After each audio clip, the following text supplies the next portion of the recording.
اور وہاں پر جا کر میرے دین کی تبلیغ کرو اور ظلم کے اندھیرے کو، کفر کے اندھیرے کو اللہ تعالیٰ تمہارے وسیلے سے ختم فرمائے۔ سرکار غریب نواز رحمہ اللہ علیہ والد کی طرف سے سید الشہداء سرکار مولا حسین کی اولادوں میں آپ کا شجرہ نسب آپ کے والد بزرگوار سیدنا غیاث الدین رحمہ اللہ کے وسیلے سے امام حسین کی اولاد میں ہے، اور والدہ کے وسیلے سے سرکار سید الشہداء امام حمام امام حسن مجتبی علی جدہ و علیہ السلام کے نسب سے،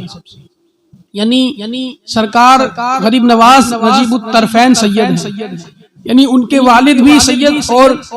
والدہ بھی سید۔ اور مدینہ منورہ سے سرکار صلی اللہ علیہ وآلہ وسلم نے جب حکم ارشاد فرمایا، بشارت دی، تو سرکار غریب نواز نے سفر ہندوستان کا طے کیا، اور کافی ماہ میں آپ ہندوستان تشریف لائے۔ جب ہندوستان تشریف لائے تو یہاں پر اس وقت کافی رعایا تھی، مختلف حکمران تھے، اسٹیٹوں کے، ڈسٹرکوں کے، کوئی ایک سسٹم ایسا نہیں تھا کہ جو پورے ملک میں جس کی حکمرانی ہو۔ ہاں لیکن جو وہاں کا اس وقت کا بادشاہ تھا پرتھوی راج چوہان، اس کی حکومت راجستھان میں اور اس کے اطراف میں سب سے مضبوط تھی۔ ادھر اس کی والدہ نے خواب میں دیکھا، اس کی والدہ کو کسی کے ایک نجومی نے بلکہ بتایا تھا اس کی والدہ کو کہ آنے والے وقت میں یہاں ایک اللہ کا ولی آئے گا اور تیرے بیٹے کی حکومت اس ولی سے ٹکرانے کے بعد میں ختم ہو جائے گی، لہذا اگر تو چاہتی ہے اپنے بیٹے کی حکومت باقی رہے تو اس کو ہدایت کر دینا کہ اس ولی سے جو ہے وہ مناظرہ، اس سے ٹکراؤ، اس سے تکرار مت کرنا ورنہ تیری حکومت نیست و نابود ہو جائے۔ اس نے اپنے بیٹے کو آگاہ کیا۔ اب سرکار غریب نواز جو ہے وہ مدینہ منورہ سے مختلف راستے سے جو ہے پٹیالہ میں آپ کی تشریف آوری آتی ہے، اور پھر پنجاب سے دہلی، اور پھر دہلی سے اجمیر معلیٰ جاتے ہیں۔ ایک طویل گفتگو ہے اس تعلق سے کہ کہاں کہاں قیام کیا، کتنے ایام قیام کیا، کون کون احباب آپ کے ساتھ تھے۔ بہرکیف سرکار غریب نواز کے جو خلیفہ ہیں حضرت خواجہ قطب الدین بختیار کاکی، یہ آپ کے اس سفر میں آپ کے ساتھ تھے، اور سرکار غریب نواز جب آپ اجمیر معلیٰ میں آپ کی انٹری ہوتی ہے، آپ شام کے وقت پیڑوں کے جو ہے وہ سائے میں بیٹھ جاتے ہیں، دھوپ تیز ہوتی ہے تو وہاں کچھ وقت آرام کرتے ہیں۔ پرتھوی راج چوہان کے سپاہی فوجی آتے ہیں کچھ اونٹوں کے ساتھ، اور سرکار غریب نواز کو وہاں سے ہٹانے لگتے ہیں۔ سرکار غریب نواز فرماتے ہیں ہم تو ہٹ جاتے ہیں لیکن پھر یہ اونٹ نہیں ہٹیں گے، اور آپ یہ کہہ کے وہاں سے آگے چلے جاتے ہیں، اور وہ جب اونٹ بیٹھتے ہیں رات بھر بیٹھے رہتے ہیں، صبح کو دوسرا دن ہوتا ہے طلوع آفتاب کے بعد بھی بیٹھے رہتے ہیں، اور وہ جب اٹھاتے ہیں تو اٹھتے نہیں ہیں۔ انہیں احساس ہوتا ہے، آپس میں ڈسکس کرتے ہیں کہ تم نے ان کے جو وہ فقیر آئے تھے جو صوفی سنت تھے ان سے تم نے جو یہ بے ادبی بد کلامی کری ہے یہ اس کا نتیجہ ہے۔ تو پھر چند سپاہی جو آپ سے بے ادبی کرتے ہیں، آپ سے جو بد کلامی کرتے ہیں، وہ آپ کی بارگاہ میں آتے ہیں، معافی تلافی کرتے ہیں، اور اس کے بعد آپ فرماتے ہیں کہ اللہ کے حکم سے تمہارے اونٹ اٹھ جائیں گے، تو پھر وہ اونٹ اٹھ جاتے ہیں۔ اس طریقے سے آپ لوگوں نے بارہا سنا ہوگا کہ اس نے جادوگر اجے پال کو اور دیگر طرح طرح کے ظلم سرکار غریب نواز کی ذات پر کیے۔ پانی بھی بند کیا گیا لیکن ایک کاسے میں آپ نے اس پانی پورے انا ساگر کو کر دیا۔ سرکار غریب نواز نے یہ تمام کرامات، یہ تمام آپ کی تاریخ آپ لوگوں نے بخوبی بارہا سنی ہے، لیکن میں آپ کو بتاؤں سرکار غریب نواز نبی رحمت صلی اللہ علیہ وسلم کے نواسے ہیں۔ لیکن نانا کی نواسے کے اندر کس قدر صحبت، کس قدر سیرت ملتی جلتی ہے۔ سرکار غریب نواز عید کی نماز کے لیے جاتے ہیں، اس وقت جب آپ ایران میں تھے، ہندوستان جب آئے تو آپ کی عمر ایک روایت کے مطابق 52 سال تھی، لیکن آپ کی جوانی کا بچپنے کا واقعہ ہے جب آپ خراسان کے علاقوں میں رہتے ہیں کہ عید کی نماز کے لیے جاتے ہیں تو دیکھتے ہیں کہ ایک بچہ ہے، آپ بھی غریب نواز بھی اس وقت چھوٹے ہوتے ہیں، اور دیکھتے ہیں کہ ایک بچہ ہے کپڑے پھٹے ہوئے ہیں، بارش کا پانی برسا اس کے کنارے بیٹھا ہے، پانی سے کپڑے بھیگے ہوئے ہیں، اس کو آپ جب دیکھتے ہیں تو آپ فرماتے ہیں تیرے پاس کپڑے نہیں ہیں، وہ کہتا ہے میں غریب ہوں، بے بس ہوں، بے کس ہوں، میرا کوئی نہیں ہے، تو سرکار غریب نواز اپنے جو کپڑے پہنے ہوئے ہوتے ہیں اس بچے کو آپ جاتے ہیں اور پھر کپڑے اتار دیتے ہیں اور دوسرے کپڑے، پرانے کپڑے پہن لیتے ہیں اور وہ نئے کپڑے لا کر اس بچے کو دے دیتے ہیں اور کہتے ہیں لو یہ میرے کپڑے پہن لو۔ جب وہ یہ کپڑے پہنتا ہے میرے دوستوں تو خوش ہو جاتا ہے، اور سرکار غریب نواز کے ساتھ پھر وہ بچہ بھی عید کی نماز ادا کرنے جاتا ہے۔ ہم غریب نواز سے محبت کرتے ہیں، غریب نواز کو مانتے ہیں، چاہتے ہیں، ان کے نام پر اپنی جان دینے تک کے لیے تیار ہے، مگر میرے دوستو کیا یہ کریکٹر غریب نواز کا ہمارے اندر ہے؟ کیا ہم نے کبھی اپنے کسی پڑوسی کی، اپنے محلے والے کی، اپنے رشتہ دارے کی یا کسی بھی شخص کی ایسی مدد کری یا ہم کبھی ایسے مدد کرنے کی کوششوں کو کرتے ہیں؟ نہیں کرتے۔ ہم سے تو اگر کوئی ہمارے گھر پر مانگنے بھی آتا ہے نا تو ہم اس سے یہ کہہ کے ٹال دیتے ہیں کہ جاؤ معاف کرو ہمارے پاس نہیں ہے، حالانکہ پیسے موجود ہوتے ہیں، موجود اس کو نہیں دیے وہ ایک الگ مسئلہ، اور پلس جھوٹ بول دیا کہ بھئی نہیں ہے، حالانکہ پیسے ہیں، نہیں ہے یہ کہہ دیا، جھوٹ بول دیا۔ اللہ نے فرما دیا لعنت اللہ علی الکاذبین، جھوٹوں پر اللہ کی لعنت ہے، اگر ہے تو دے دو اور نہیں ہے، اگر نہیں ہے حقیقتاً نہیں ہے تو پھر اس سے یہ عرض کر دو کہ مجھے معاف کرو، اللہ کی راہ، اللہ کے نام پر معاف کرو، اس کو آپ معاف مت کرو، آپ اس سے یہ عرض کر دو کہ بھئی معاف کرو، نہیں ہے۔ یہ طریقہ ہوتا ہے بزرگوں کا رہا۔ نبی کریم صلی اللہ علیہ وسلم کی چہیتی لاڈلی بیٹی سرکار غریب نواز کی جدہ دادی حضرت سیدۃ النساء العالمین سیدہ فاطمہ الزہرا سلام اللہ علیہا، آپ کو سرکار نے ایک چادر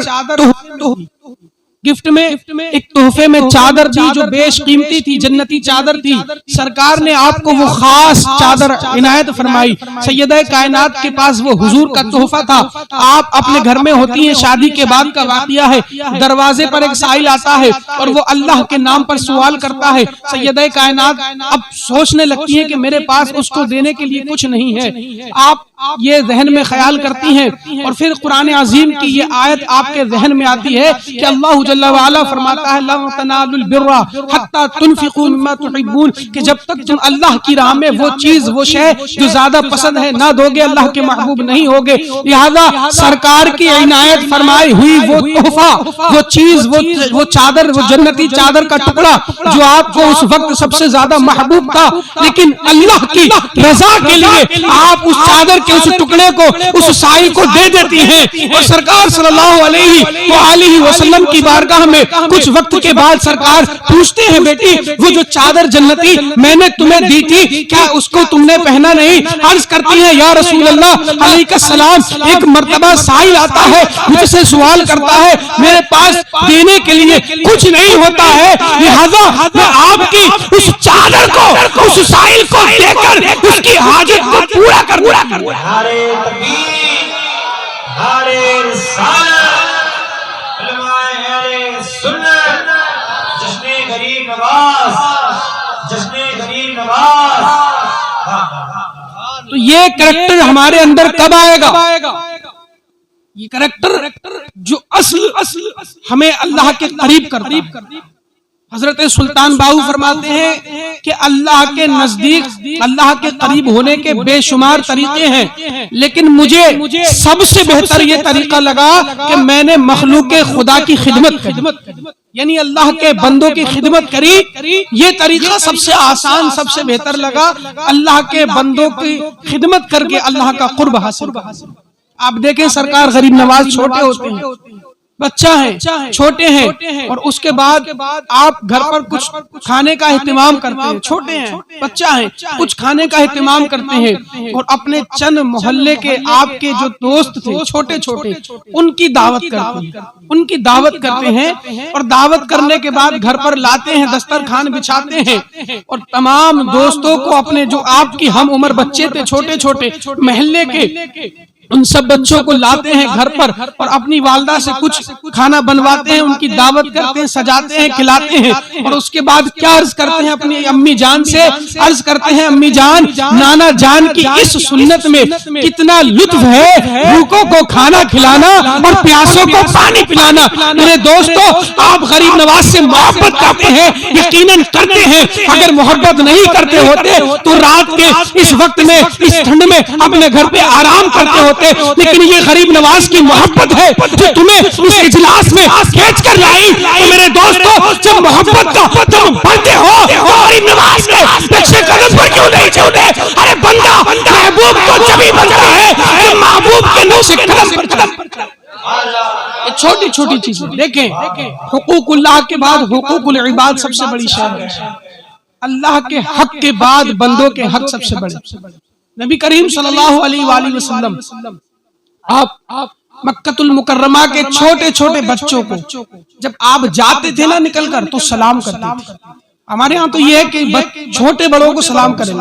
بڑے سلام نہیں کریں گے۔ اکثر میرے سامنے بات آتی ہے، لوگ کہتے ہیں حضرت اس نے سلام نہیں کرا، میں تو کہتا ہوں بھائی تم کر لیتے۔ ارے یار تو ہم تو بڑے ہیں، تو میں نے تم بڑے ہو؟ کتنے بڑے؟ کتنے بڑے ہو؟ کیا تم رسول اللہ سے بڑے ہو؟ سرکار کے صحابی، آپ دیکھیں دنیا کی کوئی یونیورسٹی یہ ڈگری نہیں دے سکتی۔ آپ دنیا کی کسی یونیورسٹی میں پڑھ لیں، کسی مدرسے میں پڑھ لیں، عالم بن جائیں گے، حافظ بن جائیں گے، قاری بن جائیں گے، مفتی بن جائیں گے، محقق بن جائیں گے، دنیا جتنے علوم ہیں حاصل کر لیں گے، لیکن یہ ڈگری آپ کو نہیں مل سکتی جو ڈگری مصطفیٰ کی نظر دیتی ہے۔ سرکار کی نظر صحابی بناتی ہے، سرکار کی نظر سے صحابی بنتا ہے، اور جو صحابی بن جائے، روایات میں آتا ہے کہ دنیا کے تمام ولی ایک ہو جائیں، اس صحابی کے مرتبے کو نہیں پہنچ سکتے جو صحابی سرکار کو دیکھ کر حضور کی ہاتھ پر حضور کی بارگاہ میں ایمان لایا، سرکار کی غلامی کری اور سرکار کی غلامی میں دنیا سے گیا۔ دنیا کی کوئی یونیورسٹی یہ ڈگری نہیں دے سکتی جو ڈگری صحابہ کو، صحابی جو بندے کو صحابی بناتی ہے۔ لیکن دیکھیں حضور کی بارگاہ سے صحابی بنتے ہیں، اس کے باوجود سرکار صلی اللہ علیہ وسلم اپنے اصحاب کو، اپنے صحابہ کو خود سلام کرتے، خود سلام۔ سرکار سے بڑا کون ہے؟ اللہ کے نائب ہیں۔ اللہ نے دونوں جہان کے خزانے سرکار کے قدموں میں ڈال دیے، مگر دیکھیں اس کے باوجود سرکار صلی اللہ علیہ وآلہ وسلم مدینے کے اور مکے کے چھوٹے چھوٹے بچوں کو سلام کیا کرتے ہیں۔ بڑوں بڑوں کی بات نہیں کر رہا، چھوٹے چھوٹے بچوں کو اگر حضور کی اس سنت پر ہم عمل کر لیں تو میں سمجھتا ہوں 50% جو آپسی نا اتفاقی ہیں بلکہ 100% وہ ختم ہو جائے گی۔ اگر محلے میں آپ کا کسی سے نا اتفاقی من مٹاؤ ہے اور وہ شخص آپ کو سلام کر لے تو آدھی ناراضگی ختم ہو جائے گی اس کے سلام سے، خیریت سے۔ لیکن ہم تو اپنے غرور میں چور ہیں، ہم تو سبق سلام کرنا کسی کو چاہتے نہیں کہ ہم بڑے۔ ہر بندے کے ذہن میں یہ انا غرور گھمنڈ یہ بندے کو انا کر دیتی ہے فنا، پھر وہ کدھر کا نہیں رہتا۔ ایک مرتبہ کیا ہوا، حضور صلی اللہ علیہ وسلم کے جو مکہ مکرمہ کے بچے تھے چھوٹے چھوٹے، انہوں نے میٹنگ کری۔ کیا میٹنگ کری کہ آج جب سرکار صلی اللہ علیہ وسلم تشریف لائیں گے مسجد نبوی سے تو ہم بچے پہلے سرکار کو سلام کریں گے۔ یہ میٹنگ کر لی، ہمیشہ سرکار کرتے ہیں، ہم لوگ کوشش کرتے ہیں اس سے قبل سرکار ہمیں سلام کر دیتے ہیں، لہذا اب میٹنگ بچوں نے کری کہ آج جو ہے سلام ہم لوگ کریں گے۔ اب وقت گزرا، سرکار صلی اللہ علیہ وآلہ وسلم مسجد نبوی سے نکلتے ہیں، جب جاتے ہیں نکل کر گلیوں میں تو کونوں میں، گلی کے کونوں میں وہ بچے چھپ جاتے ہیں، اور اچانک سے سرکار صلی اللہ علیہ وآلہ وسلم کی بارگاہ میں آپ کے سامنے آتے ہیں اور سلام عرض کرتے ہیں، السلام علیکم یا رسول اللہ علیہ السلام۔ سرکار فرماتے ہیں وعلیکم السلام۔ حضور فرماتے ہیں مجھے پتا تھا تم ان گلیوں میں چھپے ہو، ان گلیوں میں چھپے ہو، مجھے پتا تھا۔ وہ بچے کہتے ہیں یا رسول اللہ علیہ السلام، آپ جانتے تھے اس کے باوجود آپ نے سلام نہیں کرا۔ حضور نے فرمایا کیوں نہیں کرا کہ آج تم نے مجھے سلام کرنے کے لیے میٹنگ کری تھی، مجھے اس میٹنگ کا بھی علم ہے، لیکن میں نے اس لیے سلام نہیں کرا کہ تم نے یہ طے کر لیا تھا کہ پہلے ہم سلام کریں گے، اگر میں تمہیں سلام کرتا تو کہیں تمہارا دل نہ ٹوٹ جائے، لہذا اس لیے ہم نے تمہیں سلام نہیں کرا۔ غریب نواز سے محبت کرتے ہو تو غریب نواز کے راستے پر چلنے کی کوشش بھی تو کرو نا۔ یہ جلسہ تم نے سجایا، اللہ تعالیٰ اس جلسے کے وسیلے سے تمہیں غریب نواز کے غلاموں میں قبول فرمائے۔ لیکن غریب نواز سے جب محبت کری ہے، ان کی محبت میں یہ جلسے کو سجایا ہے، تو پھر غریب نواز کے نقش قدم پر بھی تو چلو نا۔ وہاں غریب نواز کے دربار میں ایک دروازہ ہے، جنتی دروازہ، اس کو سنا ہوگا آپ نے، جنتی دروازہ۔ اس کی حقیقت یہ ہے کہ سرکار خواجہ نظام الدین اولیاء محبوب الہ رحمہ اللہ نے خواب میں اس دروازے کے پاس میں، اس وقت وہ دروازہ نہیں تھا، اس مقام پر جہاں وہ دروازہ جنتی دروازہ ہے، اس مقام پر خواب میں سیدنا خواجہ نظام الدین اولیاء محبوب الہ نے نبی رحمت صلی اللہ علیہ وسلم کو دیکھا، مولا کائنات کو دیکھا، سیدہ کائنات کو دیکھا، اور مولا حسنین کریمین طیبین باہرین کو دیکھا۔ ان 5 نفوس قدسیہ کو اس مقام پر دیکھا تو جہاں سرکار تشریف فرما ہوئے، ارے ہم تو عاشق وہ عاشق ہیں کہ حضور کے قدموں سے لگنے والی مٹی جو ہے وہ ریاض الجنہ، جنت کی کیری بن جاتی ہے، اور سرکار جہاں کھڑے ہوئے کیا وہ جنتی دروازہ نہیں بن سکتا؟ یقیناً بن۔ تو سرکار نظام پاک نے اس جنتی دروازے کی تعمیر کرائی، اور اس اہل علم اہل عشق کہتے ہیں کہ جو اس دروازے سے 7 مرتبہ گزر جائے، سنی صحیح العقیدہ، وہ جنتی ہے۔ ہم کہتے ہیں ارے وہ دروازہ تو بہت دور کی بات ہے، کوئی بندہ اہل سنت والجماعت کا غریب نواز کی غلامی کا عزم رکھتا ہوئے اور وہ جنتی دروازہ تو دور کی بات ہے، ارے شاہجہانی مسجد میں بیٹھ کر نفل نماز کر لے، غریب نواز کی خدمت میں اپنے آپ کو دینے کا، ان کے نقش قدم پر چلنے کا عزم کر لے، ہم تو اسے جنتی مانتے ہیں۔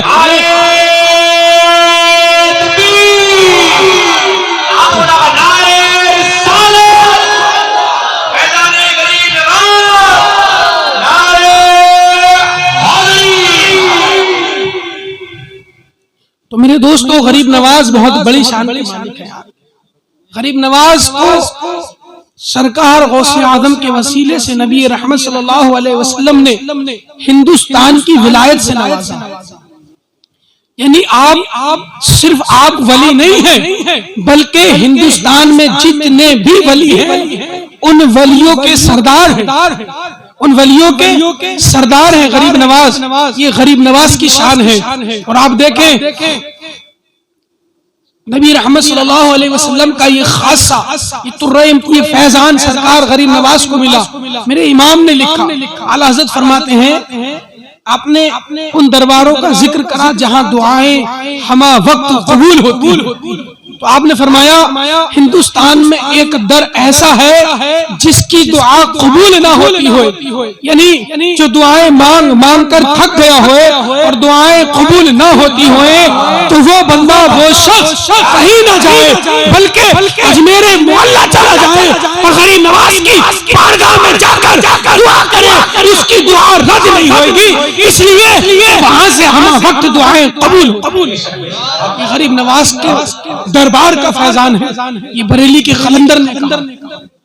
امام اہل سنت نے کہا کہ اعلیٰ حضرت فرماتے ہیں کہ غریب نواز کی بارگاہ میں مانگی ہوئی دعا رد نہیں ہوتی۔ تو سوچیں غریب نواز کی دعاؤں میں کیا عالم ہوگا، غریب نواز کے تصرفات کا عالم کیا ہوگا، غریب نواز کے معاملات کا عالم کیا ہوگا۔ ہندوستان کے بڑے بڑے اکابرین بزرگوں نے سرکار غریب نواز کی بارگاہ میں حاضری دی،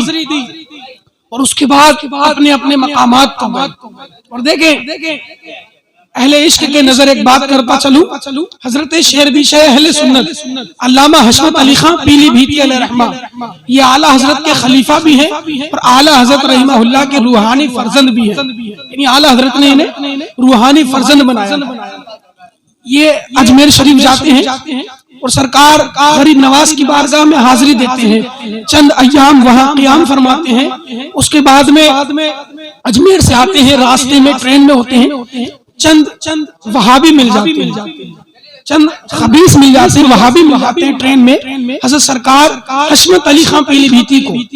اور آپ سے وہ طنز کے طور پہ سوال کرتے ہیں، کہتے ہیں کہاں سے آ رہے ہو مولانا؟ حشمت علی خان پیلی بھیتی فرماتے ہیں میں اجمیر شریف سے آ رہا ہوں۔ تو بولے اچھا اجمیر شریف سے آ رہے ہیں، پہلے تو دو ہی شریف تھے، مدینہ شریف اور مکہ شریف، اب تو اجمیر شریف بھی ہے، بغداد شریف بھی ہے اور بریلی شریف بھی ہے۔ حشمت علی خان پیلیبھیتی فرماتے ہیں وہ شریف شریف کے لیے ہے، ہر ایک کے لیے شریف نہیں ہے، تو وہ خاموش ہو جاتا ہے اور پھر سوال کرتا ہے کہ وہاں جنتی دروازہ بھی تو تھا، ہے؟ آپ نے فرمایا ہاں ہے۔ اس نے کہا کیا آپ اس دروازے سے گزرے تھے؟ اس نے کہا کیا آپ اس دروازے سے گزرے تھے؟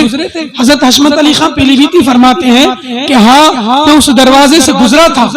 اس نے کہا اچھا جنتی دروازے سے گزرے مگر آپ کے پاس سے جنت کی خوشبو نہیں آ رہی، اور نبی رحمت صلی اللہ علیہ وسلم کی حدیث ہے، حضور فرماتے ہیں کہ جنتیوں کے پاس سے جنت کی خوشبو آتی ہے تو آپ کے پاس سے تو جنت کی خوشبو نہیں آتی۔ تو حشمت علی خان پیلیبھیتی فرماتے ہیں کہ تم نے حضور کی ایک حدیث سنی، دوسری حدیث نہیں سنی، سرکار نے یہ حدیث تو آپ کی ہے ہی ہے لیکن یہ بھی فرمایا حضور نے کہ جہنمیوں کو جنت کی خوشبو بھی نہیں آئے گی۔ ارے تم جہنمی، میں جنتی، میں حشمتی، میں اجمیری، میں چشتی، غریب نواز کے جنتی دروازے سے گزرنے والا حشمت علی پیلیبھیتی چشتی ہے، جنتی ہے، اور تم جہنمی ہو۔ تو حضور نے یہ بھی تو فرمایا کہ جنت والوں کی جہنم والے خوشبو بھی نہیں سنیں گے۔ یہ اللہ والوں کی بارگاہ کا